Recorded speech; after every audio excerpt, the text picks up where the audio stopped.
Hey everyone, in this quick guide, I'm going to show you how to enable the NordVPN Kill Switch. This is one of the most important features if you care about privacy, especially in case your VPN connection drops, even for a moment. First, open the NordVPN app and log in with your email and password. Once you're signed in, you'll be on the main dashboard. Next, look for the Settings option. This is usually shown as a gear icon, depending on the version of the app you're using. Click on it to open the Settings menu, where all the customization options are located. Inside the settings, find the section labeled Kill Switch. This feature protects you if the VPN disconnects unexpectedly, preventing your real internet connection from being exposed. You'll see two different options here. The first is the Internet Kill Switch. When this is enabled, all internet traffic is immediately blocked if the VPN connection drops.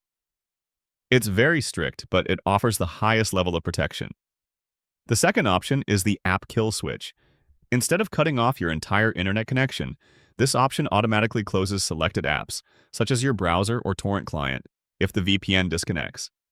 This way, those apps never run without VPN protection.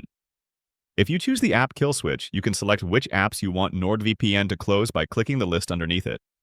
Simply choose the apps you don't want exposed. To enable either option, just toggle the switch to the on position. The protection starts immediately with no restart required. And that's it. Your NordVPN Kill Switch is now enabled and ready to protect your connection. If you want the best deal on NordVPN, check out my link below for up to 74% off plus 3 extra months for free. Thanks for watching and stay safe online.